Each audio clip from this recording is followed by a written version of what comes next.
ចាលោកអ្នកនាងស្ដាប់វិទ្យុខ្មែរប៉ុស្តិ៍ជាទីមេត្រីនៅក្នុងកម្មវិធីនៃការផ្សាយកិច្ចសម្ភាសនៅថ្ងៃនេះវិទ្យុខ្មែរប៉ុស្តិ៍បានផ្ដល់កិត្តិយសយ៉ាងសំខាន់ចាប់ពីលោកកែមលីដែលជាអ្នកវិភាគនិងក៏ជាអ្នកស្រាវជ្រាវអភិវឌ្ឍសង្គមផងដែរចាស់ឲ្យចំណែកឯប្រធានបទដែលលោកអញ្ជើញចូលរួមពិភាក្សានោះគឺស្ដីអំពីប្រសិទ្ធភាពនៃការគ្រប់គ្រងប្រាក់ចំណូលធនធានរ៉ែក៏ដូចជាធនធានធម្មជាតិនៅក្នុងប្រទេសកម្ពុជាចាស់ថាតើការគ្រប់គ្រងទាំងនោះមានតម្លាភាពយ៉ាងណានោះក៏សូមគោរពអញ្ជើញលោកអ្នកនាងតាមដានស្ដាប់ការសាកសួររវាងអ្នកសម្របសម្រួលយើងគឺលោកអ៊ិតសុខាមានខ្លឹមសារដូចតទៅខ្ញុំប្រកាសណាសូមក្រាបថ្វាយបង្គំព្រះធរានុថេរៈគ្រប់ព្រះអង្គនិងសូមជម្រាបសួរអស់លោកអ្នកស្ដាប់វិទ្យុខ្មែរប៉ុស្តិ៍ទាំងក្នុងនិងក្រៅប្រទេសជាទីមេត្រីបាទនៅពេលនេះលោកកែមលីបានផ្ដល់កិត្តិយសមកដល់បន្ទប់ផ្សាយរបស់វិទ្យុខ្មែរប៉ុស្តិ៍ហើយខ្ញុំបាទសូមជម្រាបសួរតាមលោកកែមលីបាទសូមជម្រាបសួរបាទអរគុណណាស់មុននឹងចូលដល់ប្រសិទ្ធភាពនៃការគ្រប់គ្រងប្រាក់ចំណូលធនធានរ៉ែក៏ដូចជាធនធានធម្មជាតិនៅក្នុងប្រទេសកម្ពុជាជាកិច្ចចាប់ផ្ដើមនេះខ្ញុំសូមការអនុញ្ញាតជម្រាបសួរលោកឲ្យលោកធ្វើការបរិយាយអំពីធនធានរ៉ែនៅក្នុងប្រទេសកម្ពុជាដែលថាតើរ៉ែនៅក្នុងប្រទេសកម្ពុជាសម្បូរបែបទំហំប៉ុណ្ណាដែលបានសិក្សានៅពេលកន្លងមកនោះបាទសូមអរគុណហើយសូមជម្រាបសួរដល់បងប្អូនជនរួមជាតិតែងតែយកចិត្តទុកដាក់ស្ដាប់នៅក្នុងកម្មវិធីនេះប្រទេសកម្ពុជាគេឲ្យឈ្មោះថាជាប្រទេសសុវណ្ណភូមិជាប្រទេសដែលមានធនធានច្រើនជាងគេជាពិសេសគឺនៅក្នុងតំបន់អាស៊ីហ្នឹងតែម្ដងយើងក៏លេចមើលកន្លងមកគឺមនុស្សជំនាន់មុនបំផ្លាញព្រំដែនទឹកដីដល់បន្ទាប់មកទៀតជំនាន់ប៉ុលពតហ្នឹងគឺបំផ្លាញជាតិសាសន៍ឯងតែម្ដងហើយជំនាន់មុនបំផ្លាញទឹកដីកម្ពុជាក្រោមតែជាអកុសលមនុស្សជំនាន់នេះមិនមែនទាំងអស់ទេក៏ប៉ុន្តែបើសិនជាមនុស្សជំនាន់នេះបដោយឲ្យគេបំផ្លាញគឺសិតតែជាមនុស្សជំនាន់ហ្នឹងតែម្ដងអ្នកដែលបំផ្លាញធនធានធម្មជាតិគឺជាអ្នកដែលមានកំហុសមួយប៉ុន្តែអ្នកដែលរស់នៅក្នុងចំនួនជាមួយគ្នាបើកភ្នែកឃើញស្ដាប់ឮនឹងតិចហើយអត់ធ្វើសកម្មភាពដើម្បីជួយការពារធនធានធម្មជាតិក៏ជាអ្នកបំផ្លាញធនធានធម្មជាតិដែរយើងឃើញនៅក្នុងចំនួននេះបំផ្លាញធនធានធម្មជាតិនឹង3រឿងសំខាន់រឿងទី1គឺបំផ្លាញព្រៃឈើនឹងតែម្ដងយើងឃើញនៅព្រៃឈើនៅស្រុកខ្មែរយើងគឺ70% ជាងនោះកាលចំនួនព្រះអង្គស៊ីសវ័តនឹងគឺរហូតដល់70% នៃផ្ទៃដីគឺគ្របដណ្ដប់ដោយព្រៃឈើធំដែលព្រៃឈើដែលគេហៅថាគម្របព្រៃឈើនឹងគឺព្រៃឈើដែលមានជម្រៅឬគល់វារហូតដល់ជាង10ម៉ែត្របានគេចាត់ទុកថាជាគម្របព្រៃឈើហើយមានជីវៈចម្រុះគ្រប់គ្រាន់ស្តង់ដារអន្តរជាតិតែម្ដងមិនមែនព្រៃកៅស៊ូព្រៃម្រេចព្រៃធម្មតាព្រៃស្វាយព្រៃអីនេះគេហៅថាគម្របព្រៃឈើដែលគេទទួលស្គាល់នៅជាលក្ខណៈអន្តរជាតិហើយលក់កាបូនបាននោះទេទី2ដែលបំផ្លាញជាងគេថែមទៀតមនុស្សជំនាន់នេះគឺរឿងត្រីសមុទ្រត្រីទន្លេត្រីស្រែអីហ្នឹងគឺសម្បូរណាស់ចេញមកឆ្នាំ1979គឺសម្បូរមែនទែនខ្ញុំដើរធ្វើម្លងនៅតាមភូមិតាមសេខ្ញុំដើរចោមទូចឬក៏រត់ត្រីអីហ្នឹងគឺមានច្រើនណាស់សម្បូរអូហៀតែម្ដងតែត្រូវបានបំផ្លាញដោយការធ្វើអាជីវកម្មត្រីខុសច្បាប់ជាពិសេសគឺនាំដំបូងគេគឺជនជាតិយួននឹងឯងនាំឧបករណ៍ទំនើបមកបំផ្លាញត្រីនៅក្នុងស្រុកខ្មែរហើយក្នុងកលៈទេសៈបច្ចុប្បន្នក៏នៅតែបំផ្លាញយើងទៅមើលឆ្នុកទ្រូយើងទៅមើលពីមរោអ្នកលឿងកំពង់ច្រឡងកំពង់ហៅអីជាដើមឡាទី3គឺក្នុងមនុស្សសម័យនេះគឺបំផ្លាញតាក់ទងទៅនឹងធនធានរ៉ែសំខាន់ណាស់ដែលយើងឃើញកន្លងមកគឺបំផ្លាញធនធានរ៉ែនៅបៃលិនគឺមាន3ប្រភពដែលជាអ្នកបំផ្លាញទី1គឺថៃដែលកាន់កាប់មកផ្នែកទៅទី2គឺពួកខ្មែរក្រហមកាន់កាប់មកផ្នែកទៅហើយទី3គឺពួកហ៊ុនសែនហេងសមឿនជាស៊ីមនឹងមកផ្នែកទៅជំនាន់នឹងទសវត្សរ៍ទី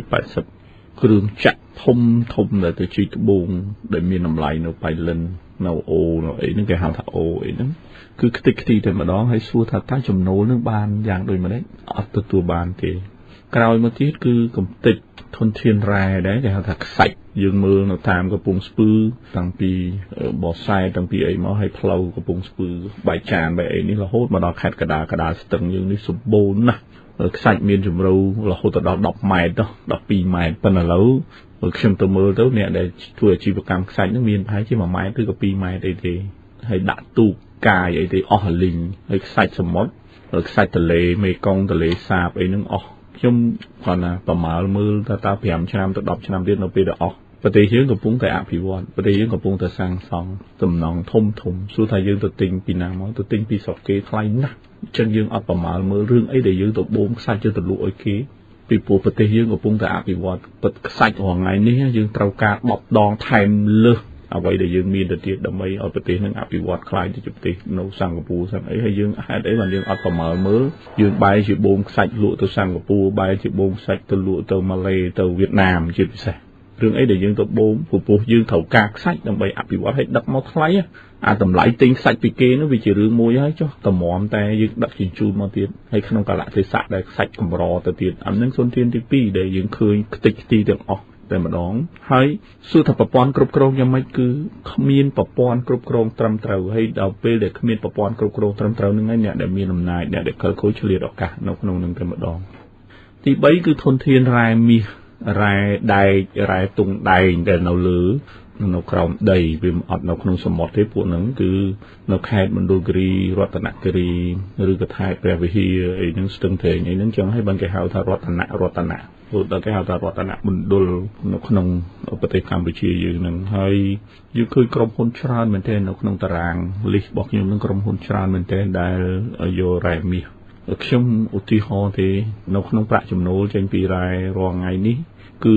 កាលពីឆ្នាំ2008អានេះបើយោងទៅតាមរបាយការណ៍របស់ក្រសួងសេដ្ឋកិច្ចហិរញ្ញវត្ថុគេហៅថាផែនការថវិកានិងផែនការទូទាត់ថវិកា2008យើងប្រមូលបានតែ1លាន1សែននេះដល់2013នឹងឡើងរហូតដល់7លាន1សែនជាងថវិការដ្ឋអានឹងថវិកានេះជារៀលទេប៉ុន្តែខ្ញុំគណនាជាដុល្លារអត្រាដូរប្រាក់ហ្នឹងគឺ4000រៀលនៅក្នុង1ដុល្លារហើយជា7លាន1សែនដុល្លារនៅក្នុងមួយឆ្នាំ2013ណាបើ2008តែ1លាន1សែនទេប៉ុន្តែគេធ្វើការគណនាគ្រាន់តែក្រុមហ៊ុនមួយទេក្រុមហ៊ុនកាណេតិកនៅខេត្តមណ្ឌលគិរីគ្រាន់តែក្រុមហ៊ុនមួយតូចទេដែលគេធ្វើអាជីវកម្មរ៉ែនឹងក្នុងមួយឆ្នាំគេចំណេញបាន32លានតាមការប៉ាន់ប្រមាណក្រុមហ៊ុនទូចមួយទេហើយតំបន់32លានដុល្លារហើយយើងក្នុងឆ្នាំ2013នេះយើងបានតែ7លាន1សែនទេហើយក្រុមហ៊ុននឹងតូចបំផុតនៅក្នុងចំណោមក្រុមហ៊ុនដែលធ្វើអាជីវកម្មរ៉ែមួយទៀតគឺជីវកម្មរ៉ែមាសរ៉ែអីហ្នឹងភាគច្រើនសិតតែ license បងឲ្យរដ្ឋហ្នឹងគឺភាគច្រើនតែ license ស្រាវជ្រាវហើយយើងមើលបងប្អូនជនរួមជាតិបើសិនជាបងប្អូនមានបេតនេផ្អាកទៅមើលកំពង់សោមផ្អាកទៅមើលកែបផ្អាកទៅមើលសៀមរាបហើយបងប្អូនទៅមើលព្រះវិហារទៅមើលមណ្ឌលគិរីទៅមើលកញ្ចេះកន្លែងគេជីករ៉ែគឺជីកពីមួយកន្លែងទៅមួយកន្លែងជីកមួយកន្លែងទៅមួយកន្លែងអស់ទៅហើយ license គឺទៅតែសិក្សាស្រាវជ្រាវហេតុអីបានគេឲ្យ license សិក្សាស្រាវជ្រាវពីព្រោះដំណាក់កាលហ្នឹងគេអត់បងពន្ធរដ្ឋអង្គបងពន្ធរដ្ឋគេបងពន្ធចូលបុគ្គលបងពន្ធចូលទាហានដែលការពាររាប់រយនាក់ហើយសិតតែធំទៅការពារហើយបងពន្ធចូលទៅគណៈបកគណៈអីទៅវាអត់បងពន្ធរដ្ឋកាលណាដំណាក់កាលអាជីវកម្មវាត្រូវមានតម្លាភាពចំណូលចំណាយអញ្ចឹងវាត្រូវពន្ធដារត្រូវបងពន្ធចំណេញចេញពីការសិក្សាស្រាវជ្រាវចេញពីការធ្វើអាជីវកម្មនឹងឯងអញ្ចឹងយើងគ្រាន់មើលគ្រាន់តែមកកន្លែងនៅមណ្ឌលគិរីមួយទេក្រុមហ៊ុនកាណេតិកហ្នឹងគឺប្រមូលមួយឆ្នាំបានរហូតដល់32លានដុល្លារហើយយើងទូទាំងប្រទេសក្នុងប្រចាំឆ្នាំរហូតមកដល់2013ត្រឹមតែបានតែ7.1លានដុល្លារទេ7លាន1សែនដុល្លារជាងទេអញ្ចឹងយើងខាតប្រមាណគ្រាន់តែមួយណាខ្ញុំគ្រាន់តែប៉ាន់ប្រមាណមើលចំនួនក្រុមហ៊ុនសិក្សាស្រាវជ្រាវធ្វើអាជីវកម្មហើយនឹងទំហំនៃក្រុមហ៊ុនមួយដែលរកបានហ្នឹងគឺយើងរាប់រយលានដុល្លារហើយសួរថាទៅណារឿងដែលកំពុងតែកើតឡើងចំពោះរ៉ែព្រេងកាតឧស្ម័នវិញគឺធំធេងសម្បើមណាស់យើងមានប្លុក1 2 3នឹងច្រើនរហូតដល់ជាង10ប្លុកយើងមានប្លុក A B C D E F ប្លុក A ហ្នឹងគឺកំពុងតែធ្វើអាជីវកម្មដោយក្រុមហ៊ុនអាមេរិកក្រុមហ៊ុន Chevron ប្លុក B ហ្នឹងក៏ក្រុមហ៊ុនសិង្ហបុរីគេហៅថាក្រុមហ៊ុន PTT ដល់ពេលប្លុក C ហ្នឹងគឺក្រុមហ៊ុនហុងកុងដល់ប្លុក D ហ្នឹងគឺក្រុមហ៊ុនខ្មែរយើងទេប្លុក E គឺក្រុមហ៊ុនមកពីគុយវ៉េតហើយនឹងប្លុក F ហ្នឹងក្រុមហ៊ុនមកពីចិនមួយក្រុមហ៊ុនគឺមានពី4000ទៅ6000គីឡូម៉ែត្រកាឡាផ្ទៃដីដែលគេរុករកហ្នឹងណាហើយនៅឆ្នាំ2006ដែរ UNDP គាត់ធ្វើការប៉ាន់ប្រមាណមើលខ្មែរយើង còn là block A mũi thì ai đừng tiên sạc đa nụ pull thả vì cả trên vì bạ chùm nô nứng bàn là hô tờ đỏ ai vì buôn pon liên tàu bầm mũi pon liên bần là cái thứ ta bànประมาณให้យើងឃើញថាវិការរត់យើងទូទៅដែលយើងទទួលបានតែ 2000 លាននេះបើសិនជា 4000 ទៅ 6000 លាន billion ដុល្លារ 6000 លានដុល្លារគឺយើងស្មើនឹង3ដងនៃចំណូលធនធានរដ្ឋរាល់ថ្ងៃអានេះប្រសិនបើយើងយកមកគ្រប់គ្រងបានល្អយើងមានច្បាប់អត់ទាន់គ្រប់គ្រាន់រាល់ថ្ងៃនេះយើងមានច្បាប់តែ2គត់គឺច្បាប់ស្ដីអំពីការគ្រប់គ្រងចំណូលធនធានហើយនឹងធ្វើអាជីវកម្មនៅឆ្នាំ2001អត់គ្រប់គ្រាន់នៅខ្សោយច្រើនខ្ញុំឃើញមាត្រាមួយហ្នឹងនៅខ្វះចន្លោះជើងយើងមានច្បាប់មួយទៀតគឺច្បាប់ស្ដីអំពីការគាំពៀបរិស្ថានហើយនឹងការគ្រប់គ្រងធនធានធម្មជាតិដែលបង្កើតឡើងនៅឆ្នាំ2006យើងមានអនុក្រឹត្យស្ដីអំពីការវិយតម្លៃផលប៉ះពាល់បរិស្ថាននិងផលប៉ះពាល់សង្គមនៅឆ្នាំ2009ក៏ប៉ុន្តែគឺកិច្ចការទាំងអស់ហ្នឹងគឺធ្វើមិនទាន់បានល្អហើយរដ្ឋមន្ត្រីថ្មីដែលឡើងមកនេះគាត់រៀបចំថ្មីឡើងវិញគាត់ថាកាលពីមុនគឺមានលើតុហុំតុជើងមានបញ្ហាច្រើនកន្លែងហ្នឹងដែលយើងឃើញថាជាមហន្តរាយក្នុងកលៈទេសៈនេះប្រសិនបើយើងគ្រប់គ្រងធនធានធម្មជាតិនេះបានប្រសើរបានល្អគឺយើងអាចកាត់បន្ថយភាពក្រីក្របានលឿនមែនទែនប៉ុន្តែផ្ទុយទៅវិញបើសិនជាដូចស្ថានភាពបច្ចុប្បន្នការគ្រប់គ្រងបច្ចុប្បន្ននេះគឺយើងមិនត្រឹមតែមិនបានកាត់បន្ថយភាពក្រីក្រទេថែមទាំងជំរុញឲ្យមានគម្លាតអ្នកមាននិងអ្នកក្រកាន់តែខ្ពស់ថែមទាំងជំរុញឲ្យប្រទេសកម្ពុជាក្លាយទៅជាប្រទេសកុម្មុយនីសដូចកូរ៉េនិងដូចភូមាតែម្ដងពីព្រោះកាលណាគាត់ឯករាជ្យខាងផ្នែកប្រាក់ចំណូលគាត់លែងស្ដាប់ដៃគូអភិវឌ្ឍគាត់លែងស្ដាប់អ្នកណាអញ្ចឹងគាត់អាចបន្តកាន់អំណាចរហូតហើយថ្ងៃនេះគឺគ្រប់គ្រងភាគច្រើនដោយតែហ៊ានទេទៅពាត់ទៅយាមកាមហើយអត់មានអ្នកណាចូលយកចំណូលឲ្យបានច្រើនទេដែលគេចាត់ទុកថាហ្នឹងគឺជាដំណាក់កាលស្រាវជ្រាវកន្លែងហ្នឹងដែលគ្រោះថ្នាក់ក្រសួង5ដែលកំពុងតែមានដំណោះផលប្រយោជន៍ហេតុអីបានយើងត្រូវដាក់ឲ្យមានដំណោះផលប្រយោជន៍ក្រសួងបរិស្ថានគាត់ថាការធ្វើអ្វីក៏ដោយធ្វើអាជីវកម្មក៏ដោយតលតែឆ្លងក្រសួងបរិស្ថានដោយសារអីក្រសួងនោះមានភារកិច្ចសិក្សាស្រាវជ្រាវពីផលប៉ះពាល់បរិស្ថានក្រសួងកសិកម្មគាត់ថាបើយករ៉ែយកអីតឆ្លងក្រសួងកសិកម្មព្រោះអីរ៉ែវានៅក្នុងព្រៃវានៅក្នុងព្រៃហើយព្រៃវាផលប៉ះពាល់ព្រៃឈើក្រសួងធនធានទឹកគាត់ថារ៉ែហ្នឹងតលក្រសួងធនធានទឹកពីព្រោះធនធានទឹកហ្នឹងគាត់គ្រប់គ្រងទឹកព្រោះរ៉ែឧស្ម័នរ៉ែព្រៃកាត់អីវានៅក្នុងទឹកព្រោះហ្នឹងអាហ្នឹងក្រសួងអភិវឌ្ឍជនបទថារ៉ែហ្នឹងវាអត់នៅទីក្រុងទេភាគច្រើនវានៅអភិវឌ្ឍជនបទអញ្ចឹងវាត្រូវភារកិច្ចរបស់ក្រសួងអភិវឌ្ឍជនបទឃើញតដើមគ្នាណាតដើមគ្នាមែនតើមកក្រសួងសេដ្ឋកិច្ចហិរញ្ញវត្ថុគាត់ថារ៉ែហ្នឹងត្រូវតែក្រសួងសេដ្ឋកិច្ចហិរញ្ញវត្ថុហ្នឹងទទួលខុសត្រូវពីព្រោះថាក្រសួងសេដ្ឋកិច្ចហិរញ្ញវត្ថុអ្នកយកពន្ធដារអ្នកឯងធ្វើអីនៅកន្លែងណាក៏ដោយឲ្យតែប៉ះពាល់ទៅនឹងពន្ធដារពន្ធគយគឺក្រសួងសេដ្ឋកិច្ចនិងហិរញ្ញវត្ថុឃើញទេគឺជជែកគ្នាជំរងជំរះច្រើនណាក្នុងបញ្ហាហ្នឹងហើយខ្ញុំគិតថារហូតទៅដល់បង្កើតអាជ្ញាធរមួយដល់ពេលមានបញ្ហាក្រសួងនេះមួយអាជ្ញាធរប្រេងកាតហ្នឹងអត់មានប្រសិទ្ធភាពឥឡូវរុញចូលទៅក្នុងក្រសួងរ៉ែនិងធម្មពលបង្កើតក្រសួងរ៉ែនិងធម្មពលមួយទៀតក្រសួងរ៉ែធម្មពលគាត់ថាអាហ្នឹងរ៉ែហើយធម្មពលរឿងរបស់គាត់អញ្ចឹងជាភារកិច្ចរបស់ក្រសួងរ៉ែនិងធម្មពលទៀតហើយដដើមគ្នាខ្ញុំសូមសង្ខេបស្ថានភាពប៉ុណ្នេះហើយខ្ញុំគិតថាវាជាភារកិច្ចរបស់ប្រជាពលរដ្ឋទូទៅតែម្ដងប្រសិនបើប្រជាពលរដ្ឋប្រជាជនយុវជននិងបញ្ញជនដែលមើលឃើញអ្នកដែលកំពុងតែបំផ្លាញធនធានធម្មជាតិធនធានរ៉ែកុំថាខ្លួនមិនមែនជាអ្នកមានកំហុសប្រសិនបើខ្លួនមិនមែនជាអ្នកមានកំហុសតលតែខ្លួនក្រោកឈរឡើងងើបឈរឡើងតវ៉ាទៅជេរផ្ដាល់យោបល់រួមគ្នាដើម្បីប្រឆាំងនឹងអំពើទុច្ចរិតណាមួយដែលប្រព្រឹត្តឡើងនៅជនខិលខូចនៅក្នុងការបំផ្លាញធនធានធម្មជាតិបើអញ្ចឹងទេគេបន្ទោសមនុស្សចំនួនតែម្ដងខ្ញុំបន្ទោសមនុស្សចំនួនជ័យជាថាទី2ដែលបាត់កម្ពុជាក្រោមមនុស្សចំនួនឆ្នាំ1945និង49ដែលហេតុអីបានមនុស្សខ្មែរចំនួនហ្នឹងមិនតវ៉ាជាមួយនឹងបារាំងកុំឲ្យទេកម្ពុជាក៏ខ្ញុំបន្ទោសមនុស្សចំនួនប៉ុលពតហេតុអីបានមិនក្រោកឈរឡើងដើម្បីប្រឆាំងនឹងឆ្លបប៉ុលពតមួយដែលខ្ញុំឃើញនឹងភ្នែកហើយខ្ញុំចូលរួមគាត់អង្គុយយាមម្នាក់ឯងហើយប្រជាពលរដ្ឋខ្មែររាប់រយនាក់កំពុងលើកបន្លាយមានម្នាក់ឈឺ គាត់អូសម្នាក់ហ្នឹងយកទៅវាយដោយសារអីគាត់ថាហ្នឹងឈឺពុតឈឺសាយហើយមនុស្សទាំងអស់គឺឈរមើលមិនត្រឹមនឹងឈរមើលមិនមើលទៅទៀតហើយក្នុងកលៈទេសៈនេះមានអ្នកខលខូចអ្នកកាន់អំណាចកំពុងតែកំទេចធនធានរ៉ែធនធានត្រីធនធានព្រៃឈើប៉ុន្តែចំពោះប្រជាពលរដ្ឋចំពោះយុវជនចំពោះប្រជាជនចំពោះបញ្ញវន្តយើងសុខចិត្តនៅស្ងៀមពាក្យមួយគេថាប្រសិនបើស្ថានភាពខេក្រជំនាន់នេះដែលអូបឡាយពីសង្គ្រាមពីជំនាន់ប៉ុលពតវាមិនមែនជាកំហុសរបស់មនុស្សជំនាន់នេះទេប៉ុន្តែប្រសិនបើយើងបន្តឲ្យមានភាពក្រីក្រមានភាពហិនហោចធនធានធម្មជាតិសម្រាប់ជំនឿជំនាន់ក្រោយពី3ជំនាន់វាជាកំហុសឆ្គងរបស់មនុស្សជំនាន់នេះដែលមិនព្រមធ្វើសកម្មភាពជួយការពារជួយថាជួយផ្ដល់យោបល់និងជួយចូលរួមនៅក្នុងការចងគ្នាប្រឆាំងនឹង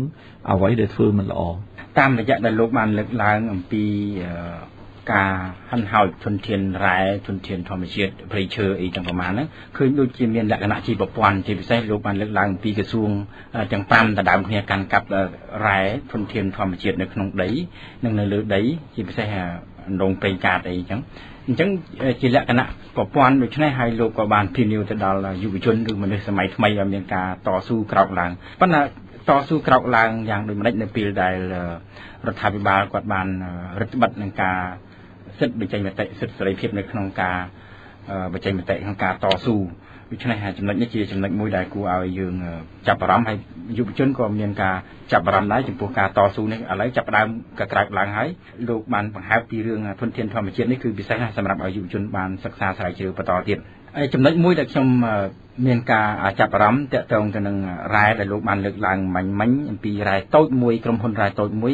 ទទួលបានផលចំនួន7លាន1សែនដុល្លារសហរដ្ឋអាមេរិកដែលរដ្ឋទទួលបានប្រាក់ចំណូលពីក្រុមហ៊ុនប៉ុន្តែសម្រាប់ក្រុមហ៊ុនឯកជនទទួលបាន32លានដុល្លារសហរដ្ឋអាមេរិកចំណុចកន្លែងនេះចង់សួរថាតើរដ្ឋាភិបាលអសមត្ថភាពនៅក្នុងការរករករ៉ែដោយខ្លួនឯងបានជាសម្បទានទៅឲ្យក្រុមហ៊ុនគេយករ៉ែបានចំណេញយ៉ាងសន្ធឹកសន្ធាប់ហើយយើងទទួលបានប្រាក់អន្តិញទូយ៉ាងដូចនេះបាទសូមអរគុណមុននឹងឆ្លើយសំណួរនេះខ្ញុំសូមបង្ហាញហេតុផលមួយទៀតទីហោដូចជានៅមណ្ឌលគិរីតែមួយកន្លែងនេះដែលធ្វើអាជីវកម្មរ៉ែមាសរ៉ែដែករ៉ែទុងដែងឬក៏រ៉ែបុកស៊ីតអីជាដើមមិនមែនអូស្មန်ហើយនឹងប្រេងកាទេក្នុងឯកសារយើងឬក៏ក្នុងគោលដៅអភិវឌ្ឍសហសវត្តយើងការពារគេហៅថា protected area តំបន់ការពារពី27ទៅ32តំបន់27ទៅ32តំបន់ហ្នឹងគឺមានប្រហែលជា3លានហិកតាដែលយើងទុកជាតំបន់ការពារហើយតំបន់ការពារហ្នឹងអត់ឲ្យមានអ្នកណាប៉ះពាល់ទេណាទោះបីមានរ៉ែច្រើនយ៉ាងណាក៏ដោយពីព្រោះនៅខាងលើរ៉ែហ្នឹងវាមានព្រៃនៅក្នុងព្រៃហ្នឹងវាមានសត្វហើយនៅក្នុងក្រោមហ្នឹងវារ៉ែហើយយើងចាត់ទុកថាជាតំបន់ការពារតំបន់ការពារគ្រាន់តែនៅមណ្ឌលគិរីមួយក្រុមហ៊ុនមួយដែលទៅរំលោភទៅលើអាតំបន់ការពារហ្នឹងស្មើនឹង 21% នៃ3លានហិកតាហ្នឹងគឺប្រហែលជា 282700 ហិកតាគាត់ថាអូវឡាបបានន័យថាត្រួតលើអាតំបន់ការពារកំពុងតែរុករកលើអាតំបន់ការពារហើយតំបន់ការពារប្រសិនបើអាជីវកម្មរ៉ែនេះរាល់ថ្ងៃគឺអាជីវកម្មរ៉ែនឹងព្រៃសម្បត្តិសេដ្ឋកិច្ចវាមានជិត2លានប៉ុន្តែឯកសាររបស់ក្រសួងកសិកម្មមានតែ1លាន2សែនជាងហិកតាប៉ុន្តែឯកសារអង្គការក្រៅរដ្ឋាភិបាលឯកសាររបស់ CIA Global ឬក៏ World Fact ហ្នឹងគឺមានរហូតដល់ជិត2លាន1លាន9សែនហិកតាហើយអាជីវកម្មរ៉ែដីហ្នឹងគឺផ្ដល់ឲ្យគេអស់ប្រហែលជាជាង2លានទៅហើយសរុបទៅវា4លានហិកតាបើ4លានហិកតាតំបន់ការពាររបស់យើងមានតែ3លានហិកតាទេ27ទៅ32កន្លែងយើងគិតមើលផ្ទៃដីរបស់យើងមានប្រហែលជា6ដល់10លានហិកតាបើគិតជាគីឡូម៉ែត្រនឹង 181,035 ហ្នឹងឯងចឹងយើងគិតមើលគ្រាន់តែទំហំនៃផលប៉ះពាល់ខ្ញុំលើកឧទាហរណ៍ពី3ខ្ញុំមានការសោកស្ដាយសោកសង្វេងទៅទៀតមិនមែនតែត្រឹមតែសោកស្ដាយទេ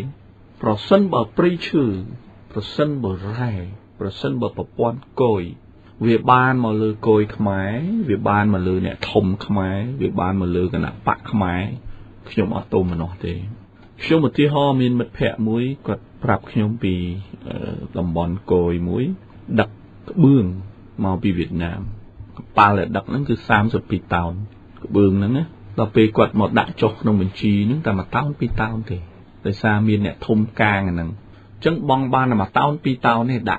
cặp ba nó đã thà mà tao pi tao thì còn đây được bong ở nhà thôngประมาณ bong ở nhà thôngอย่างเฉินก็thàแต่ผมไว้ตาวนี่ที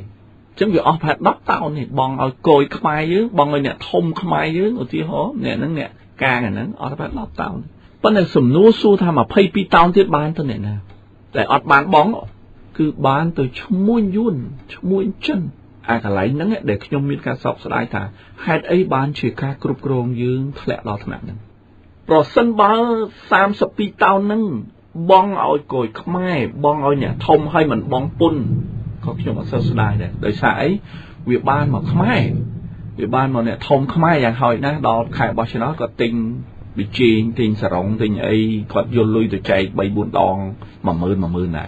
บ่บ้านมาโกยขมายอย่างหอยนะก็ซองวิลลาเราสุขขมายนั่นคืนริสกุสกีปันท้ายได้มาเพย์เตาเตี้ยนเนาะมาเพย์ปีเตาเตี้ยนเนาะได้มันบ้านเมาเนาะคือบ้านตัวชมุนอมเปิดปุกอลุยวิสได้อะทองหนึ่งบองโกยมวยพนัยมวยปีเพียรอยปอนตายบองเอาเนี่ยท่องบุญดอกเพียรอยจอกเก่าสเพียรอยตัวเนี่ย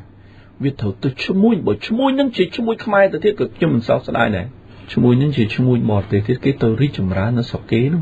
โดยเฉลี่ยได้ยังเคยเนี่ยเด็กชมเรียบร้อยอมปีเพลงบล็อกนี่เหมือนเนี่ยบล็อก A B C D E F F นึกบอกจันมอง A นึกบอกอเมริกันเราเส้นบอปปอนมุ้ยมีนดำลาพีบที่เฮาทาดำลาเพียบในจำนวนทนเทียนคือปปอนนั่งอาโยพอจุดนั้นปีเพลงนึกบานแต่อ๋อนู่ประเทศขมายนั่งรีจำรานปนตายคล้ายปปอนนั่งเวียอดมีนดำลาเพียบดูอย่างไงสักรายทบุ้งรายเมียว่าไงปปอนอดมีนดำลาเพียบเวียทะลุทะเลเตาจันเตากุเรเตากุยเวเตาฮ่องกงเตาสิงคโปร์เข้าใจแต่เตารีจำรานทนเทียนสวรรค์ภูมินสุขไม้แม่ริจำรานนสุขไม้ที่คือริจำรานนสังกปูปัจจัยบริษัทนั้นปปอนนั้นมีนำลาเพียบวิริจำรานนสังกปูนจันนฮ่องกงคลาได้นกุยเวคลาได้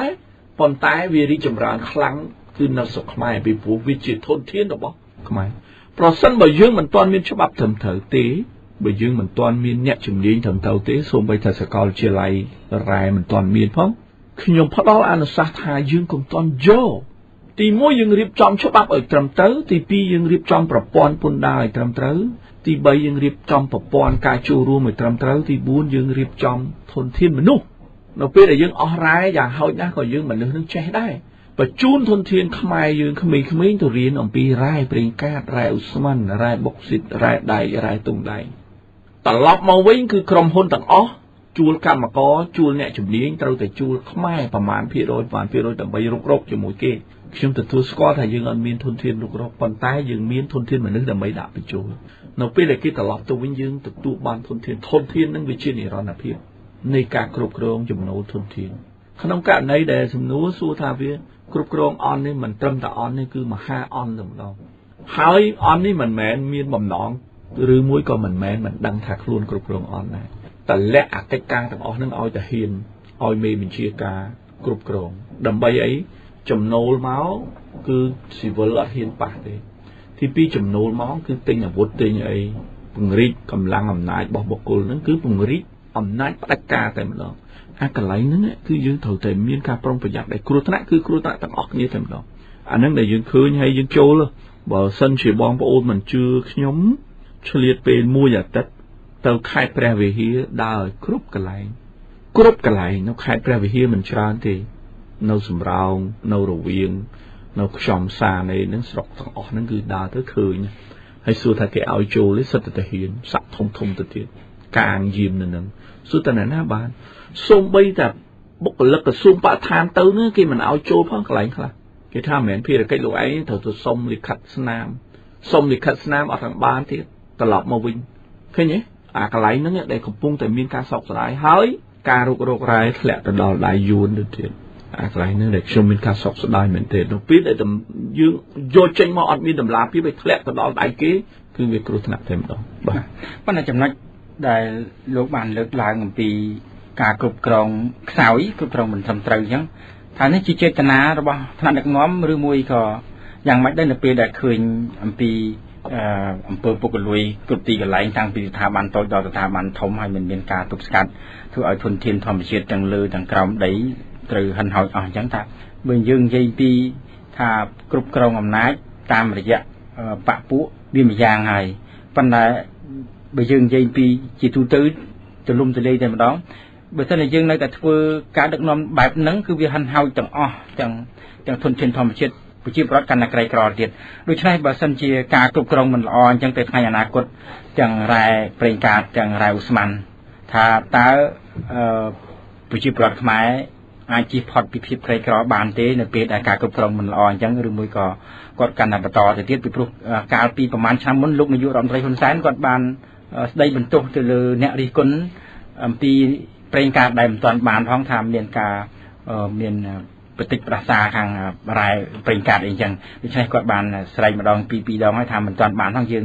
នាំគ្នាបន្ទោសទៅរដ្ឋាភិបាលកម្ពុជាក្នុងការគ្រប់គ្រងចឹងលោកមានអ្វីជាបន្ថែមបាទជារួមវាមានគំរូមិនទាន់បាននឹងហើយបានគេរៀបចំច្បាប់រៀបចំផែនការរៀបចំនីតិវិធីប្រមូលរៀបចំនីតិវិធីប្រើប្រាស់បើបានហើយគឺចប់ហើយហើយដែលបានថាវាមានគំរូដូចខ្ញុំនិយាយចឹងរ៉ែត្បូងពេជ្រដែលមានតម្លៃបំផុតនៅបៃលិនអស់ដោយសារអីគឺយើងអត់មានផែនការនឹងឯងត្រីនៅក្នុងទឹកបញ្ញត្តិជជែកគ្នាពីរឿងស្លអីចឹងយើងយកត្រីមកធ្វើអីយើងត្រូវតែមានបន្លែមានអីចឹងហើយយើងត្រូវតែរៀបឆ្នាំងចឹងហើយមនុស្សនឹងប្រមាណនេះត្រីនឹងប្រមាណគីឡូបន្លែអីខ្លះស្លអីស្លកកូរឬក៏ស្លប្រហើរយើងត្រូវរៀបចំអាហ្នឹងចំណុចទី1ចំណុចទី2យើងមានគំរូរ៉ែខ្សាច់រងថ្ងៃនេះដែលយើងអត់មានយាតនៅក្នុងការគ្រប់គ្រងនេះរ៉ែមាសរងថ្ងៃនេះដែលយើងអត់មានយាតក្នុងការគ្រប់គ្រងនេះគំរូរ៉ែត្បូងគំរូរ៉ែខ្សាច់គំរូរ៉ែមាសនេះហើយដែលជាគំរូអាក្រក់ហើយគេមានការព្រួយបារម្ភមិនត្រឹមតែខ្មែរទេគឺដៃគូអភិវឌ្ឍភាគច្រើនគឺគេមានការព្រួយបារម្ភពីរឿងរ៉ែប្រេងកាតហើយនិងរ៉ែឧស្ម័ននឹងឯងអាកន្លែងហ្នឹងចំណុចទី1ចំណុចទី2ខ្ញុំឧទាហរណ៍ជាក់ស្ដែង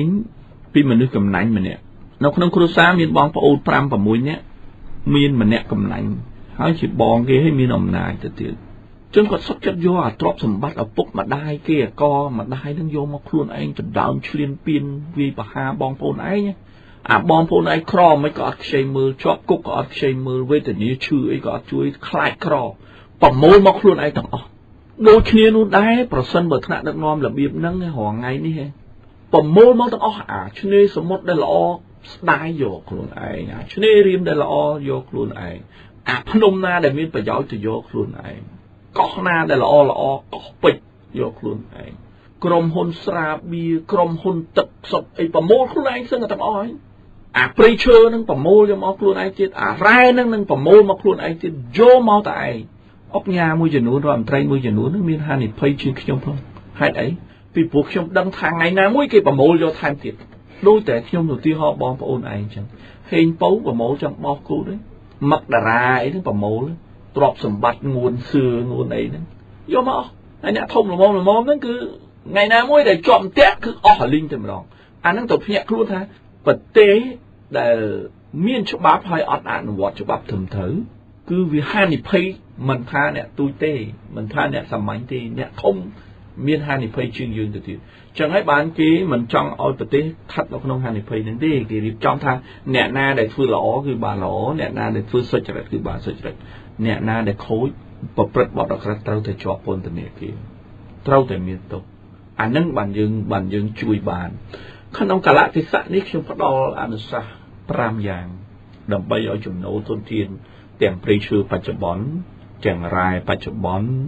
ទាំងឧស្ម័នឬមួយក៏ប្រេងកាតបច្ចុប្បន្ននឹងមានប្រសិទ្ធភាពខ្ញុំឧទាហរណ៍ព្រៃឈើទៅវិញយើងផ្ដល់ឲ្យជិត2លានហិកតាហើយប្រាក់ចំណូលនៅក្នុងរបាយការណ៍ផែនការថវិកាជាតិនេះរាល់ឆ្នាំនេះច្បាប់ថវិកាជាតិនេះគឺបានតែ$2លានជាងនៅក្នុងមួយឆ្នាំអញ្ចឹង1ហិកតាបានតែ$1ទេខ្ញុំគិតមើលលោកសុខា1ហិកតាបានតែ$1ទេប៉ុន្តែប្រជាពលរដ្ឋហ៊ានជួលរហូតដល់$50 $100គាត់ថា1ហិកតា$50 $100បើជួលគាត់អត់កាប់ឡើងឈើទេគាត់ដើរទៅរើសអស់យកមកលក់ក៏បានដែរមួយឆ្នាំនោះអាអស់ធំដឹកមកគាត់យកអស់ធំដែលធ្លាក់មកដុតជាខ្ជុំគាត់លក់តែខ្ជុំក៏សងរត់រួចដែរ$100មិនមែន$1អញ្ចឹងទេហើយក្នុង2លានហិកតានេះប្រសិនបើយើងជួលត្រឹមត្រូវតែ$100វិញ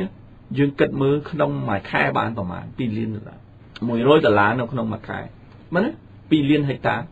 dương mình bán chật pi rồi tụ bay rồi liên á đợt lá nó không mà khai mà cho nam họ pon liên rồi sân bờ mà cho nam họ pon liên á cứ ọt miên thầu chay lui kia thế ọt miên thầu pruy bà rõm bị rướng chầm nấu rót hay vô thời trái vì thế anh ấy tiêu họ mùi nhưng đó làm sao dương ai miên thì vị trí pram giang đầm bay cục krong thôn thiên thom chia đầm biên đầm lá phim cái hào thật country natural resource management and transparency bạn ấy thật cục krong chầm nấu thôn thiên thom chiaอย่างmấy thôn thiên ra mấy đầm bay ở miên đầm lá phim chầm nấu thôn thiên hào resource revenue transparency tí mũi trâu ao miên cả đánh thay cho bắt lo đầm lá phim bắt chầm họ krom hôn na cả đời hai krom hôn na tránh hai đây bàn tránh krom hôn na chne hai đây bàn chne trâu miên profile ở cái mưa bạn ấy thá tròn chia rồi bài ca đã nộp trong cái hạt tầm bò bị cua dụ bò nè chúng này tôi xuất xa sao chiếu tôi thư sau đã cầm bàn nắng mùi tp nộp pe là phải mua bàn tiếng preacher tiếng rai mi rai prinka rai usman rai boxit rai đại rai chung thmoi nữa cứ trâu krom hôn tiếng bong tamประปอนแต่เนี่ยกี้บองปุ้นให้กรมพลแต่ออกบองหายโยอาริสิตได้คลุดบองนั้นดักจูตุกน้องประปอนที่หักตุ่มปอนนามุ้ยได้ยืนประกาศที่ปีที่ใบคือรอดได้ประโมลโยบานนั้นจำโนบานประมาณมีริสิตทำเถอะปีกรมพลนั้นเต้าริสิตนั้นดักเอามีนำลาเพียบให้สาธารณชนอาจูนมือบานยาว access to information การตัวปอนจะมีชื่อสาธารณะอันนั้นจมโน้แต่ได้บ้องโดยกรมหนได้แต่ตัวบ้านโดยรอดเราไอเตียงปอดขนี้ให้เต้าขนี้เตียงจมโนไหลสันเตียงจมโนตับตายเตียงจมโนทนเทียนให้นั่งตักอินคัมอันนี้ท่าปนดาปนโกยในขนมนั้นคือประโมทดักเราสเกะเราอุสลีหรือบุยกับเราปฏิเสธเสียแต่จมนั้นคือเคมีนปะปอนแต่เนี่ยเกี่ยมวยได้แต่ไหลปีจมโนทนเทียนให้ปะปอนแต่เนี่ยเกี่ยได้แต่ไหลปีจมโนทนเทียนนั้นคือเกี่ยไอเธอสาวหนักกำมันเกี่ยประจำนกขนมปะปอนนึงนกเป้ได้เยอะแต่ใช้เกี่ยอัดบุกลูกล้อมจมูกนั่งจมโนเชียดยืนนี่เกี่ยก็ทายเยอะแต่เธอใส่ยังมาที่หอมวยเนี่ยกรอกไม้ยืนมีนแต่ปะหายเชื่อมวยเลี้ยนขู่ทรายบ่มวยเลี้ยนขู่ซ้ายืนเต้าแม่ปิงเต้าซื้อไปทีถ้าตาขนมมาแค่มีนประมาณขู่ซ้ากรอกมาสลับมีนประมาณมาโคมมีนประมาณมาพูมีนประมาณขู่ซ้าได้กรอกให้เกี่ยไปวัดเศรษฐกิจขู่ซ้ามองลุยเดี๋ยวเจนปีแต่เนี้ยกี้อย่างโซลแบงนั้นเจนปีแต่เนี้ยกี้นั้นคือเต้าโยเต้าฟื้นแต่อภิวัตเศรษฐกิจขู่ซ้าใกล้ครอมาเลี้ยนขู่ซ้านั่นไงให้อภิวัตเศรษฐกิจขู่ซ้านั่นเนี่ยน่าเนี่ยฟื้นรอดด่าเอาเด้งใครเอากรมหนเอาองค์การกล่าวรัฐบาลเอาไหนกันชนนะเนี่ยน่าจ้องเด้งใครตัวอภิวัตเศรษฐกิจขู่ซ้าเนี่ยใกล้ครอภูมิก้อเด้งใครต้องภูมิก้อมี50ขู่ซ้าเนี่ยไอ้ฟื้นไม่ฟื้นฟื้นข้างเอาฟาร์มก็ได้ฟื้นข้างอินฟาร์มก็ได้ฟื้นข้างกสิกรรมก็ได้ฟื้นข้างแหมนกสิกรรมก็ได้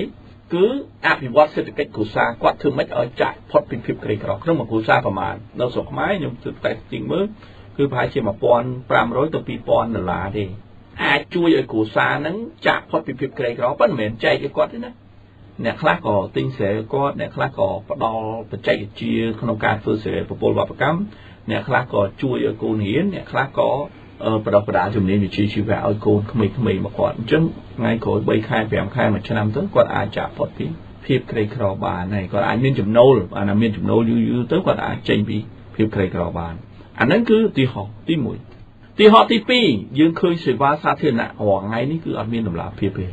หาสืบว่าซาเทียนน่ะออกไงนี่อันมีคนเพียบกระปุกเลยเรื่องมวยคือโดยซาแปะไข่ตีหอนะแปะไข่มายืนลุยถาวิกาเชียนนั่นคือปะหายจะใส่สับเพียโดยในถาวิกาเชียนโจเตอแปะไข่จะพายจะปีปอนเลียนนี่หรือก็มาปอนแปะหอยเลียนนี่ได้โจเตอแปะไข่ขนมมาเชื่อนำจึงไปจำโน้ทนเทียนตีหอถ่ารายเพลงรายอุสมันแต่จ๊อกวิบาลประมวยปอนเลียนยืนไอ้ไทยแปะไข่นั่งโลดอ$500tiếp một phút nấu không mà nè nhưng ai lui nó cứ trôi tôi từ phẹt khai thầm lợn phẹt khai đang tại mà đó hơi phần rừng một nghề nương phi được cách phần rừng ca tam đà nó thưa thầm thử rồi thưa ca nghề rồi ở phẹt khai bập bần đang hơi thưa ở miền bắc sơn phía phải lo xì va sa thiên nè ở bị chịu bọt ở miền bắc sơn phía phật anh ấy chui bàn được mà đó rừng thì bị cất bị rừng này ra nè phía ចំណូលធនធាននេះឧទាហរណ៍ថាវាបាន6,000 លានអញ្ចឹងដោយការប៉ាន់ស្មានរបស់ UNDP នៅឆ្នាំ2006លុយទាំងអស់ហ្នឹងអត់យកមកធ្វើអីទេគេមានផែនការអាហ្នឹងហើយបានគេថានៅត្រីនៅក្នុងបឹងគេរៀបចំចក្រានរៀបចំស្លអីគេគិតទៅហើយអាហ្នឹងបានគេហៅថាអ្នកដែលមានគំនិតអ្នកដែលមានវិជានៅក្នុងការគ្រប់គ្រងប្រអវិជាហ្នឹងខ្ញុំប្រែពីភាសាអង់គ្លេសមកថា management ព្រោះយើងបើកវចនានុក្រមគេលោកថាវិជាហ្នឹងគេពាក្យអាក្រក់មែនទេពាក្យវចនានុក្រមជួនណាតការគ្រប់គ្រងឬក៏វិជានៅក្នុងការគ្រប់គ្រងដូចគ្នាលុយចំណូលធនធានរ៉ែហ្នឹងគឺយើងឲ្យមានតម្លាភាពបំផុតដោយដែលខ្ញុំបានលើកឡើងហើយចូលទៅលើតែប្រព័ន្ធធារាសាស្ត្រទីហោយើងគិតថាតើស្រុកខ្មែរយើងហ្នឹងដើម្បីឲ្យកសិករធ្វើស្រែបានក្នុងមួយឆ្នាំ3ដង4ដងសេដ្ឋកិច្ចគាត់ 95% នៃកសិករមានទឹកគ្រប់ពេលវេលាត្រូវប្រើប្រាស់បន្លាយធំប្រមាណបន្លាយតូចប្រមាណកេញសម្រាប់បង្ហូរបង្ហៀទឹកហ្នឹងប្រមាណអញ្ចឹងចំណូលធនធានហ្នឹងគេអភិវឌ្ឍចឹងមកខេត្តណាដែលត្រូវធ្វើមុនគេឆ្នាំទី1បានប្រមាណខេត្តឆ្នាំទី2បានប្រមាណខេត្តឆ្នាំទី3បានប្រមាណខេត្តឆ្នាំទី4បានគេរៀបចំផែនការទាំងស្រុងតែម្ដងអាហ្នឹងឯងបានគេឲ្យគិតមុនបើសិនជាមិនបានគិតលុយនឹងច្បុកច្បល់គឺពុកឲ្យលួយកាន់តែខ្លាំងអំណាចផ្ដាច់ការកាន់តែខ្លាំងកម្រិតអ្នកមានអ្នកអាក្រក់កាន់តែខ្លាំងគឺអាលាយទាំងប្រទេសតែម្ដងហេតុអីបានខ្ញុំថាអញ្ចឹងពួកភូមិស្រែអីចិនយកអស់អាលីងចុងក្រោយផ្ទេឲ្យអស់ធនធានបាត់ហើយកូរ៉េខាងជើងនៅពេលដែលកូរ៉េខាងជើងមានធនធានបំផុតចំណូលធនធានអត់មានតម្លាភាពសួរថាប្រជាជនកូរ៉េចាក់ផុតពីក្រីក្រទេអត់ចាក់ផុតទេប៉ុន្តែអ្នកណាដែលមានអំណាចឲ្យផ្ដាច់ការឲ្យកម្រិតអ្នកមានអ្នកក្រខ្លាំងគឺរដ្ឋាភិបាលកូរ៉េខាងជើងនឹងឯងហើយអ្នកណាដែលមានអាវុធបរមាណូអ្នកណាដែលមានអាវុធគីមីអ្នកណាដែលបកកើនកម្លាំងទ័ពដើម្បីពង្រឹងអំណាចរបស់ខ្លួនកូរ៉េខាងជើងនឹងឯងដោយសារអីគឺចំណូលធនធាននឹងអំណាចភូមិចិត្តកន្លះសតវត្សរឹងមាំគឺដោយសារអីគឺដោយសារតែចំណូលធនធានដៃគូមួយចិនទាំងឯងអត់មានអ្នកណាប៉ះពាល់បានទេអំណាចយោធាទាំងស្រុងតែម្ដងទិញតែអាវុធទិញតែភ្លើងមកអ្នកឯងមានធ្វើអីកើតរុញអង្សានស៊ូជីតាំងទសវត្សរ៍ទី90នៅក្នុងផ្ទះរហូតមកដល់ឥឡូវអស់អាលីងឯងអស់ចំណូលធនធាននេះខ្លួនឯងអស់ចំណូលដែរហើយប្រសិនបើមិនកលាច់ប្រទេសឲ្យទៅជាសេរីមានចំណូលដែរព្រោះចិនវាគិតថាអស់ប្រសិទ្ធភាពអាហ្នឹងគេថាបឺតឡើងខ្សោះទឹកអស់គឺចប់តែម្ដងហើយស្រុកខ្មែរឈានទៅនឹងខ្សោះធនធានហើយចប់តែម្ដងអាហ្នឹងបានយើងភ្ញាក់ខ្លួនអាហ្នឹងខ្ញុំគិតថាត្រូវតែចាប់អារម្មណ៍គិតពីពេលហ្នឹងទៅហើយមិនមែនខ្ញុំគិតម្នាក់ឯងមិនមែនបញ្ញវន្តមួយចំនួនគិតម្នាក់ឯងត្រូវគិតទាំងអស់គ្នាប្រជាជនយុវជននិងបញ្ញជនទាំងក្នុងនិងក្រៅប្រទេសត្រូវតែហ៊ានលះបង់កម្លាំងកាយរបស់ខ្លួនឯងលះបង់ចំណេះដឹងដែលខ្លួនមានលះបង់ជីវិតដែលខ្លួនមានសម្រាប់ក្មេងជំនាន់ក្រោយនោះយើងមិនត្រូវបណ្ដាសាប្រេងទេយើងអត់ត្រូវបណ្ដាសាក្មេងជំនាន់ក្រោយថាមនុស្សជំនាន់មុននឹងអីក៏យ៉ាប់ណាបើយើងមើលប្រវត្តិធនធានខ្មែរជាសវណ្ណភូមិហេតុអីបានយកអស់ហើយមនុស្សជំនាន់ហ្នឹងអត់មានវិជានៅក្នុងការយកទេយើងមិនអាចចោទថាអាហ្នឹងមេដឹកនាំតែខ្ញុំមិនបានគេណាមែនទេយើងអត់អាចថាអញ្ចឹងបានទេពីព្រោះគេឲ្យមនុស្សដែលរស់នៅក្នុងសង្គមត្រូវតែមានសកម្មភាពចូលរួមប៉ុន្តែបើសិនបើប្រទេសកម្ពុជាវិវត្តដោយប្រទេសភូមាអស់ធនធានធម្មជាតិហើយអាចផ្ទេរទៅឲ្យប្រទេសសេរីអញ្ចឹងថាអាចមើលឃើញអញ្ចឹងទេក្រែងលោកវាមិនអញ្ចឹងណាវាអស់ទាំងធនធានធម្មជាតិហើយវាអស់ទាំងទឹកដីទៅទៀតប្រទេសភូមាគ្រាន់បើដោយសារតែអស់ធនធានធម្មជាតិអាទឹកដីនៅចឹងអាចផ្ទេរឲ្យគេជួយបានប៉ុន្តែស្រុកខ្មែរយើងកាលណាអស់កម្លាំងហើយយើងត្រូវពឹងគេកាត់បន្ថែមបន្តទៅទៀតហើយអញ្ចឹងគឺចប់តែម្ដងនៅស្រុកខ្មែរអានឹងដែលខ្ញុំមើលហានិភ័យស្រុកខ្មែរមិនមែនហានិភ័យដូចភូមាតែអំណាចផ្ដាច់ការទេមិនមែនហានិភ័យភូមាតែខ្ទេចខ្ទីធនធានរ៉ែទេមិនមែនហានិភ័យដូចភូមាតាក់ទងទៅនឹងជនជាតិចម្រុះមានបញ្ហាឬអើងជនជាតិទេស្រុកខ្មែរមានរឿងមួយទៀតគឺរឿងអន្តរប្រវេសយួនស្រុកខ្មែរមានរឿងមួយទៀតគឺរឿងការរំកិលទឹកដីមិនថាអាខាងកើតទេអាខាងលិចក៏វារំកិលដែរយើងមើលជាក់ស្ដែងអញ្ចឹងអាខាងជើងហ្នឹងក៏វារំកិលដែរហើយសូម្បីតែមហាអំណាចហ្នឹងក៏ចង់ចគ្រប់យកមកប្រមាណដងដែរអញ្ចឹងវាមានហានិភ័យច្រើនថែមទៀតលើសពីប្រទេសភូមាដើម្បីកុំឲ្យហួសពេលថាតើគួរតែរៀបចំប្រទេសរបៀបម៉េចដឹកនាំបែបយ៉ាងណាចំពោះអ្នកនយោបាយ ចំនួនហ្នឹងហើយដូចជាអ្នកនយោបាយចំនួនថ្មីដើម្បីជៀសផុតអំពីការរលាយហិនហោចហើយជួនកាលដូចលោកបានលើកឡើងអញ្ចឹងអាចប្រទេសមិនបានត្រូវបានខ្មែរគ្រប់គ្រងទៅទៀតនោះតើគួរតែធ្វើយ៉ាងម៉េចដែរវិច័យជាពីរទី1គឺគ្រប់គ្រងរដ្ឋទាំងស្រុងតែម្ដងដោយសារប្រធានបទយើងតើតើនឹងគ្រប់គ្រងចំណូលធនធានគ្រប់គ្រងរដ្ឋដោយសាធារណជនបានឮបានដឹងហើយអ្នកវិភាគក៏វិភាគច្រើនទៅទៀតតើតើទៅនឹងអំណាចចែកដាច់ពីគ្នា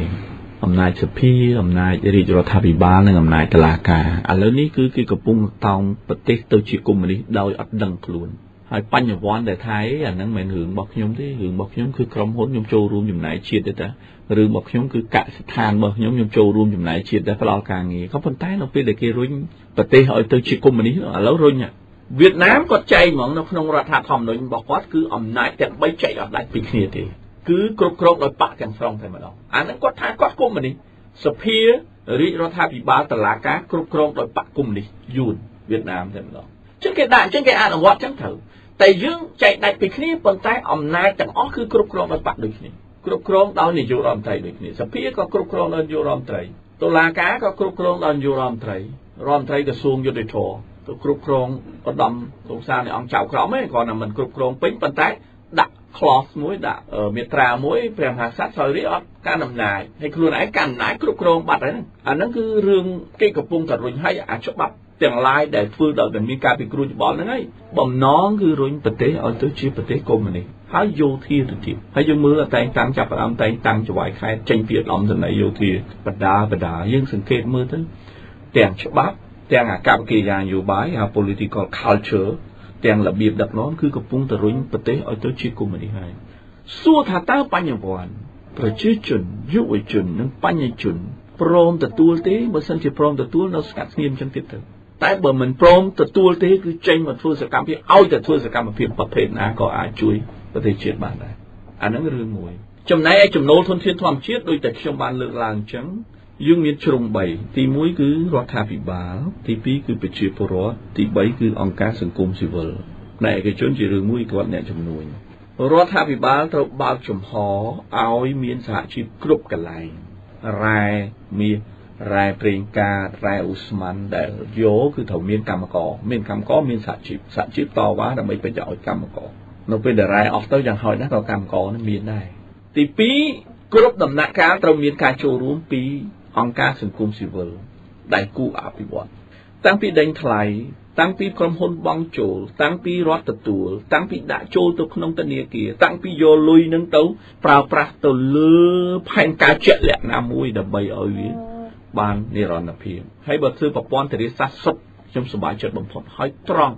ពីព្រោះអីប្រទេសខ្មែរយើងគឺយកតែលុយចំណូលធនធានហ្នឹងទៅធ្វើតែ2យ៉ាងហ្នឹងក៏មានដែរទី1គឺប្រព័ន្ធធារាសាស្ត្រទី2គឺតំបន់ទេសចរវប្បធម៌ឬមួយប៉ុន្តែទេសចរធម្មជាតិទេសចរអេកូល្អណាស់ហើយមិនបាច់ធ្វើវារីអគ្គិសនីអីទេវារីអគ្គិសនីវាជាចាំបាច់ហើយមនុស្សយើងត្រូវការធម្មពលប៉ុន្តែបើសិនជាយើងធ្វើអត់ប្រយ័ត្នវាខូចអាតំបន់ទេសចរធម្មជាតិហ្នឹងអាហ្នឹងដល់អារ៉ែងនៅអីហ្នឹងគឺទេសចរធម្មជាតិហើយខ្ញុំសូមឲ្យប្រជាពលរដ្ឋចាប់ពីពេលនេះទៅឲ្យពាក្យ5ម៉ាត់ប្រជាជនយុវជននិងបញ្ញជនត្រូវដាក់តំបន់អារ៉ែងជាបេះដូងរបស់យើងត្រូវដាក់តំបន់ព្រៃឡង់វាជាខួរក្បាលរបស់យើងត្រូវដាក់ធនធានរ៉ែវាជារាងកាយរបស់យើងត្រូវដាក់ធនធានធម្មជាតិនឹងវាជាជីវិតរបស់យើងធនធានត្រីវាជាប្រជាជនរបស់យើងជាពិសេសជនជាតិដើមភាគតិចប្រសិនបើយើងមិនយកអាទាំងអស់នឹងយកមកដាក់ជាខួរក្បាលយើងទេដាក់ជាបេះដូងដាក់ជាជីវិតដាក់ជាខ្លួនប្រាណរបស់យើងទេយើងច្បាស់ជាមិនឈឺឆ្អាលទេអ្នកណាប្រហិនប្រហោចអីក៏ប្រហិនប្រហោចនោះអ្នកណាយកក៏យកទៅអញ្ចឹងចាប់ពីពេលនេះទៅសំណូមពរយុវជនប្រជាជននិងបញ្ញជនដាក់ព្រៃអរ៉ែងព្រៃឡង់ត្រីធនធានធម្មជាតិនិងធនធានរ៉ែជាបេះដូងរបស់យើងខួរក្បាលរបស់យើងជីវិតរបស់យើងរាងកាយរបស់យើងនិងប្រជាជនរបស់យើងហើយដាក់ស្មើនឹងកូនង៉ែតរបស់យើងឬក៏ឪពុកម្ដាយរបស់យើងអានឹងបានយើងទៅថ្នាក់ទៅថ្នមអានឹងបានយើងទៅថែរក្សាប្រសិនបើយើងដាក់អានឹងមិនមែនជារបស់យើងទេវាជារបស់ជាតិទេឲ្យតែខ្ញុំមានវិឡាឲ្យតែខ្ញុំមានឡានឲ្យតែខ្ញុំកូនខ្ញុំបានទៅរៀនសាលាខ្ពស់សួរតារៀនយកទៅអីចុងក្រោយគឺខ្ញុំគេដដែលហ្នឹងរៀនយកទៅអីគឺចុងក្រោយគឺប្រទេសគ្រីដដែលហ្នឹងហេតុអីបានជាយើងអត់គិត យើងត្រូវប្រឆាំងដាច់ខាតឆ្នេរសមុទ្រកំពង់សោមទាំងអស់វាជារបស់យើងបើសិនជាដាក់ជារបស់រួមប៉ុន្តែបើមនុស្សម្នាក់ទៅទន្ទ្រានអាឆ្នេរសខាយើងចូលឲ្យបានទេតើមានលុយ$30 $50រឿងអីដែលយើងអនុញ្ញាតឲ្យគេយកអាទ្រព្យសម្បត្តិសាធារណៈយកទៅដាក់ឯកជនរបស់រដ្ឋឆ្នេរអូឈើទាលឥឡូវហ្នឹងកាត់មកកណាត់បាត់ទៀតដើរអត់បានទេដល់ដើរចូលក្នុងសមុទ្រដើរគឺអស់លេងទៀតហើយដេញអាអ្នកលក់ខាងក្រោយនោះអស់លេងទៀតហើយអញ្ចឹងកាន់តែខ្លីឡើងបើសិនជាយើងខំការពារទាំងអស់គ្នាទុកឲ្យឆ្នេរទាំងអស់ហ្នឹងឲ្យទៅជាសម្បត្តិសាធារណៈអានឹងរបស់យើងតែយើងចង់ទៅលេងថ្ងៃណាក៏បានយើងចង់ទៅអង្គុយលេងណាក៏បានកន្លែងដែលយើងអង្គុយលេងអត់លុយកន្លែងដែលយើងអង្គុយលេងមានលុយយើងអាចមានជំរឿសច្រើនហើយបានយើងមិនការពារអាឆ្នេរសមុទ្រចេញពីកពតមកដល់រៀមមកជួរហ្នឹងបើសិនបើបងមានលុយបងជួលអូបជីតាមឆ្នេរហ្នឹងគេចាក់ខ្សាច់យកសឹងទាំងអស់រាប់គីឡូចេញពីឆ្នេរអាអ្នកដែលទិញដីព្រប់ឆ្នេរហ្នឹងស្មានតែសុបាយចិត្តហើយដោយសារវាជាប់សមុទ្រតើឥឡូវគេចាក់អាសមុទ្រហ្នឹងយកចេញពីអាឆ្នេរហ្នឹងចេញចូលរាប់គីឡូបាត់ហើយហ្នឹងមានអីជាប់សមុទ្រទៀតដល់ក្រោយគេបាត់ទៀតឃើញទេចាក់អស់ទេម្ដងហើយចាក់អស់ហ្នឹងបើសិនជាឈ្មួញខ្មែរមិនអីទេខ្មែរហ្នឹងចាក់បានតែមកលក់ឲ្យគេទៅទៀតចឹងគេយកអាភោគផលហ្នឹងនេះសុទ្ធតែជាធនធានធម្មជាតិដែលគួរឲ្យសោកស្ដាយបងត្រូវតែចំណាយប្រជាជនយុវជនបញ្ញាជនដែលមានលុយត្រូវចំណាយជួលអូបជិះពីកពតឆ្នេរហ្នឹងឲ្យទៅដល់រៀមជិះតាមហ្នឹងឬក៏ជិះទូតាមហ្នឹងឲ្យថតអាឆ្នេរហ្នឹងអាហ្នឹងមិនដឹងខ្ញុំចូលកាលពីថ្ងៃអាទិត្យខ្ញុំចូលទៅជ្រៅមែនតើទៅដល់ភ្នំហ្នឹងបើកឡានចូលផងជិះម៉ូតូដប់ចូលផងមួយប្រពន្ធមួយកូនខ្ញុំចូលជ្រៅមែនតើទៅស្ងាត់គេទន្ទ្រានយកអស់តែម្ដងគ្មានសល់ទេកន្លែងណាមួយក៏គេទន្ទ្រានខុសច្បាប់យកដែរហើយអ្នកដែលទន្ទ្រានអាខាងលើហ្នឹងលក់ឲ្យឈ្មួញទៅអាខាងក្រោមសមុទ្រហ្នឹងគេចាក់យកទៅទៀតយើងសោកស្ដាយទេដែលជាអានិកជននៅស្រុកអូស្ត្រាលីនៅអាមេរិកនៅកាណាដាយើងសប្បាយចិត្តទេដែលគេហែកចែកគ្នាខ្ញុំមានការអន់ចិត្តជាមួយនឹង Global Witness ដែលគាត់ចេញរបាយការណ៍កាលពី2008ដើមឆ្នាំ2009គាត់ថាប្រទេសកម្ពុជាគឺជាប្រទេសដាក់លក់country for sale ប៉ុន្តែតាមពិតមែននេះគឺប្រទេសដែលបានលក់ហើយ country sold មានន័យថាលក់ហើយអាហ្នឹងដែលយើងត្រូវតែមើលហើយលក់ហើយហ្នឹងខ្ញុំមានឯកសារដីសម្បត្តិសេដ្ឋកិច្ចសម្បត្តិរ៉ែ99ឆ្នាំ70ឆ្នាំ30ឆ្នាំដូចតែលក់ដែរហ្នឹងដូចតែគ្នាតែអាខ្លះលក់អាខ្លះសម្បត្តិដូចតែគ្នាហ្នឹងហើយអីពីព្រោះអាខ្លះដេញបានលក់បន្តបាត់ទៀតហើយហ្នឹងរឿងអីមិនលក់មានជួលបន្តណាលក់បន្តហ្នឹងអាហ្នឹងវាដូចតែគ្នាទេអញ្ចឹងយើងសប្បាយចិត្តទេដែលយើងឃើញប្រទេសមួយត្រូវបានលក់មិនមែនដាក់លក់ទេគេទិញអស់ហើយហ្នឹងបាទអរគុណជាអនុសាសន៍ចុងក្រោយដើម្បីកុំឲ្យវាហួសពេលដូចនៅប្រទេសផ្សេងៗដូចជាប្រទេសភូមាអញ្ចឹងលោកមានអនុសាសន៍បែបណាផ្ដល់ទៅអ្នកនយោបាយឲ្យមានការប្រុងប្រយ័ត្ននៅក្នុងការដឹកនាំព្រោះថាការចរចារវាងក្រុមការងារចរចាទាំងពីរហ្នឹងហាក់ដូចជាមានភាពស្ងៀមស្ងាត់ប៉ុន្តែព័ត៌មានមកបានដូចជាត្រូវរើគ្នាខ្លះហើយអញ្ចឹងដើម្បីដឹកនាំបន្ត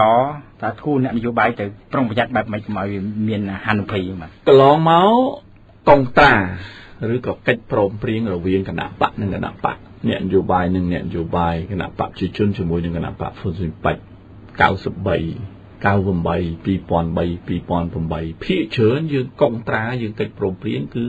លើតំណែងទេកិច្ចព្រមព្រៀងលើកោជបឬក៏កិច្ចព្រមព្រៀងលើតំណែងគណៈរដ្ឋមន្ត្រីចង្វាយខេត្តក្រសួង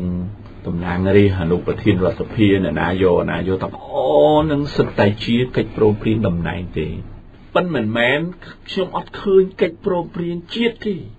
បើយើងត្រូវរកគ្នាកោជបយើងត្រូវរកគ្នាសភាយើងត្រូវរកគ្នាការបោះឆ្នោតឡើងវិញឃើញសិតតែជាផលប្រយោជន៍គណៈបកនេះវាបានផលប្រយោជន៍យុវជនហ្នឹងវាបានផលប្រយោជន៍ការពារធនធានធម្មជាតិហ្នឹងកិច្ចព្រមព្រៀងត្រូវភ្ជាប់រវាងតំណែងហើយនឹងប្រយោជន៍ជាតិអានឹងបានបើមិនចឹងទេបានតំណែងទៅរបបួលគ្នាស៊ីដដែលហ្នឹងបើមិនបានលុយពុកឲ្យលួយក៏បានប្រាក់ខែច្រើនដែរក៏បានជីឡានអត់ពុនដែរឡានរដ្ឋសភាឡានព្រឹទ្ធសភានាំចូលមកអត់ពុនដែរក៏បានសាំងក៏បានបេសកកម្មដែរបើសិនជាមិនបានតំណែងគេអញ្ចឹងអានឹងជាកិច្ចព្រមព្រៀងរបស់គណៈបកវាជាកិច្ចព្រមព្រៀងនយោបាយប៉ុន្តែកិច្ចព្រមព្រៀងនយោបាយហ្នឹងឲ្យជាតិមួយជំហានទៀតគឺចូលទៅដល់កិច្ចព្រមព្រៀងសម្រាប់ជាតិធានាឲ្យបាន 90% នៃយុវជនមានការងារធ្វើសមរម្យមានប្រាក់ខែអបបរមាយ៉ាងហោចណាស់$200ទៅ$300ធានាឲ្យបានមន្ត្រីរាជការស៊ីវិលទាហានប៉ូលីសយ៉ាងហោចណាស់$500ធានាឲ្យបានចំណូលធនធានរ៉ែមាសរ៉ែត្បូងរ៉ែដែករ៉ែបុកស៊ីត อุสมันให้หนังเปลี่ยนการดำลาเพียบ100%ตามนิติวิธีมวยปีใบบุญแผงเช่นนี้บ้านเราอำนาจใจดัดปีนี้เราวิ่งสุพีตลาดกานังรัฐบาลเนี่ยน่าชื่อสมาชิกสภามันอาชื่อสมาชิกรัฐบาลบ้านเนี่ยน่าชื่อสมาชิกรัฐบาลมันเปียกปอนเลยยนต์การตุลาการบ้านจิตขาดตั้งปีกรมปรึกษาอดอมกรมปรึกษาในองค์เจ้าครองเราโหตัวดอเจ้าครองปริญญายังมีน่ะนั่งได้วิอดมีนให้บทสันจีอดมีนนะกรมสังคมวิกรอนดับบานไปมอดแต่ปนังเต้คุยขนมสุพีจะเชื่อนี่ไอ้ที่ปันแต่จุ่มโนทนเทียนโนแต่ลีแต่ไหนทนเทียนความเชียดโนแต่ลีแต่ชนเชียดเพียดามชนเชียดดามเพียดเต็กันโนแต่อดมีนพลังกันกลับเลยแต่ไหนกระเอาปีเต้าคณี30 ไงสหกุมชนจะดามเพียดเต็ปรำโรยใบสหกุมเต้าบานจบบัญชีเฉียดได้กำศึกเชียนิเจปกุลบอสหกุมชนดามเพียดได้อันนั่งบ้านเก็บโปร่งเพลียงโยบายอยู่คล้ายตัวชิดเก็บโปร่งเพลียงไปแจกเต้ให้อาช่วยตะดอกไปใส่ปัญหาสังคมบ้านนั่นยังสมสุดท้ายปะนะปัญหาตามเนี่ยวิเพียมาจำนวนกว่าบ้านใหญ่ทาเก็บโปร่งเพลียงโยบายยืนมันแปะปอนเก็บโปร่งเพลียงในขนมไพรฉบับจีโดยการปีบัตรพิสาวกระลองเมาส์โดยเก็บโปร่งเพลียงนโยบายจมูกคณะปะพลไปปีจีชวนคณะปะจีชวนกัมพูชีได้จบกลางนโยบายได้ให้มีเก็บโปร่งเพลียงดอลลาร์70 จุดน้อยปัญหากลายเมาส์คือคณะปะกันนายถมก่อนโปร่งเพลียงในเรือกระดาษมันอ่านวัดอันนี้ให้เก็บโปร่งเพลียงเรื่องมันแม้ในขนมไพรฉบับนั่นคือปัญหาว่าเอาคนในชาติเปรียยืงออกเมาให้โซมาเป็นจับกาสู่เด่นดาวเจาะตรงกันหนึ่งประสิทธิภาพในการกรุบกรองทนเทียนร้ายก็โดยเฉพาะทนเทียนธรรมชาติในประเทศกัมพูชีถ้าตามีนำนาพิบอย่างนั้นใช่เอาลูกนักนับบานจีบหายชมพูฮานุพีในประเทศกัมพูชีได้กรุบกรองประมวลอำนาจจีบป้อนให้บำพลายทนเทียนธรรมชาติบำพลายในอวัยวะต่างๆโดยลูกบานเลือกหลังมันยังจังบองปอนปรอดขมายต่างกายในขนมก็โดยเฉพาะยุวชนมันไตรตกปีเวลีเอานโยบายทั่วไอ้สัจจะได้ยังคือแต่กราบล้างนำใบกาเปียกราบล้างตามระยะโดยลูกบานเลือกหลังตามระยะละบองชีวิตละบองปีเวลีนำใบถือการต่อสู้มาแต่ในเจียเรื่องเราสำคัญมันแมนเจียเรื่องนโยบายประเทศกัมพูชีมันแมนเจียบบุคคลนามันเนี่ยนุติบ้านในปีนี้ขึ้นมาส่งออกคนลูกแกมเล็กในบ้านจีโจรูมจำเรียบจูนเอาสนับจะตรงในฮานิพีในกรุงธรรมเชียในระบบประเทศกัมพูชีในปีนี้ส่งออกคนจำเรียบชุบแห่งสายจะทำไมในปีข่าวเทียนบ้าน